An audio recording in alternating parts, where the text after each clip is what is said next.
नोएडा का सेक्टर 150 और यहाँ का प्लॉट नंबर A3। यहाँ से नजदीकी पुलिस स्टेशन की दूरी है 8 किलोमीटर, फायर स्टेशन की दूरी है 8.5 kilometre, disaster management cell 9 kilometre की दूरी पर, एनडीआरएफ का ऑफिस 24 किलोमीटर की दूरी पर।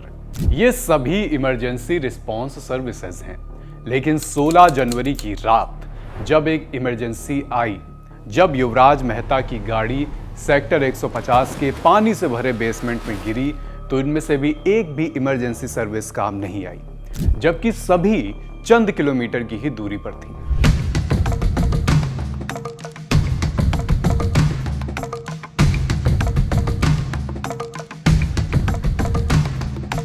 अब जाहिर है कि इन सब की क्रेडिबिलिटी पर एक लाइन से सवाल उठ रहे हैं। जवाब जानने के लिए जरूरी है कि हम अपने देश की इन इमरजेंसी सर्विसेज के बारे में समझें, जाने कि ये काम कैसे करती हैं, कब फायर ब्रिगेड काम में आती है, कब एसडीआरएफ और कब बात एनडीआरएफ तक पहुंच जाती है। इस वीडियो में इन सब पर बात करेंगे। नमस्ते, मैं हूं अभिषेक। आप देख रहे हैं जटिलता का विलोम और सरलता का पर्यायवाची आसान भाषा। Brought to you by Sensodyne DSP। नया सेंसोडेंट डीएसपी नर्व्स को प्रोटेक्ट करे और इनेमल को repair. Feel the relief with सेंसोडेंट DSP. 16 जनवरी की रात क्या हुआ था वो आपने तमाम खबरों में जाना, समझा होगा, पढ़ा होगा। संक्षेप में हम बता देते हैं कि 16 जनवरी की रात युवराज मेहता नाम के एक इंजीनियर नोएडा में सेक्टर 150 में अपनी कार से आ रहे थे। पानी से भरा एक बेसमेंट था, उसमें उनकी कार गिर गई। 3-4 घंटे तक, 5 घंटे तक रेस्क्यू ऑपरेशन चलता रहा, लेकिन उन्हें बचाया नहीं जा सका। वहाँ पर फायर ब्रिगेड मौजूद थी, पुलिस मौजूद थी, लेकिन हर कोई वहाँ खड़ा तमाशबीन बना रहा। उन्हें बचाया नहीं जा सका। युवराज की मौत हो गई। इसके बाद लगातार तमाम सर्विसेज पर सवाल उठ रहे हैं।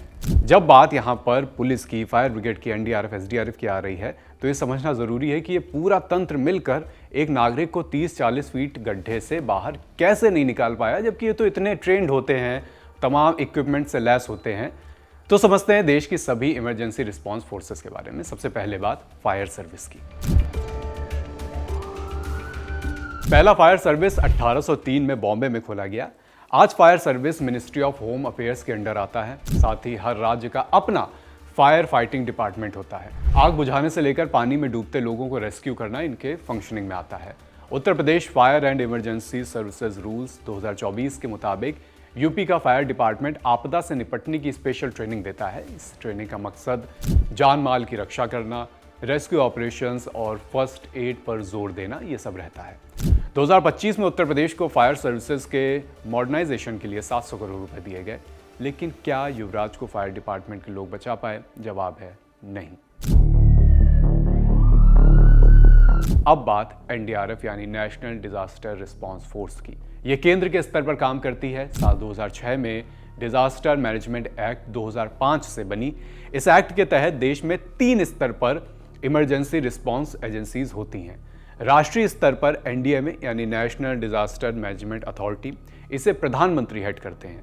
राज्य स्तर पर एसडीएमए यानी स्टेट डिजास्टर मैनेजमेंट अथॉरिटी, इसके मुखिया होते हैं मुख्यमंत्री। और जिला स्तर पर डीडीएमए यानी डिस्ट्रिक्ट डिजास्टर मैनेजमेंट अथॉरिटी, इसकी मुखिया होते हैं जिलाधिकारी। डिजास्टर मैनेजमेंट एक्ट को बनाने का उद्देश्य देश में आने वाली नेचुरल और मैन मेड डिजास्टर के दौरान तेज और प्रभावी बचाव कार्य करना था। इसमें आईपीएस, बीएसएफ, सीआईएसएफ, सीआरपीएफ जैसी फोर्सेस से अधिकारी इसमें आते हैं। एनडीआरएफ के जवानों को आपदा में बचाव की ट्रेनिंग दी जाती है ताकि वो हर तरह की आपदा में जल्दी और सुरक्षित मदद कर सकें। एनडीआरएफ के जवानों की training world class training institute में होती है, जो कि है महाराष्ट्र के नागपुर में।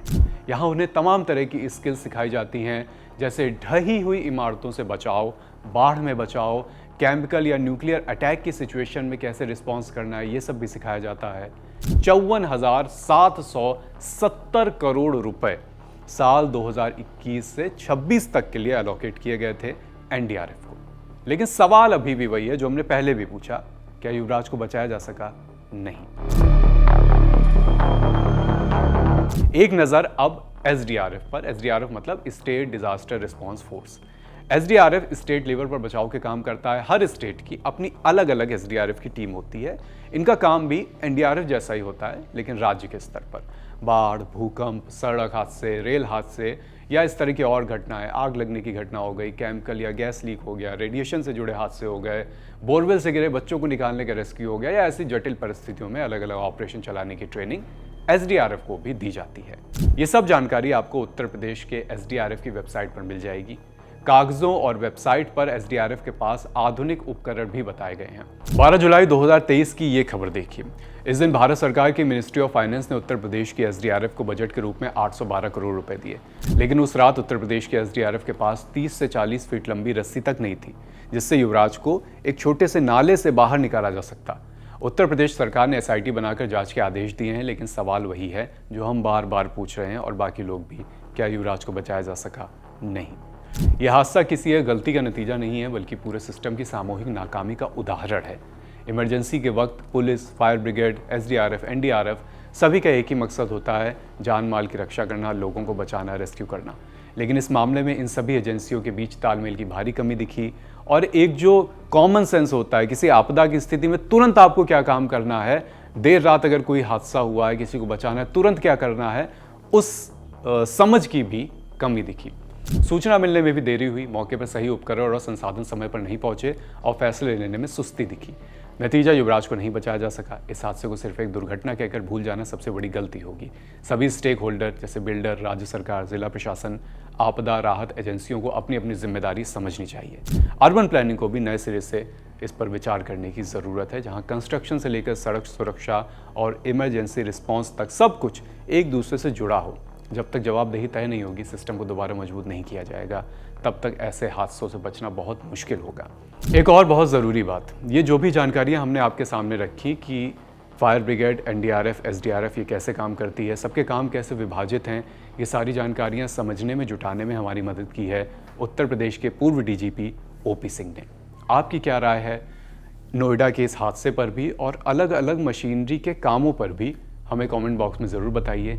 ये शो लिखा है हमारे साथी रितु और अभिलाष ने। अपना ख्याल रखिए। शुक्रिया।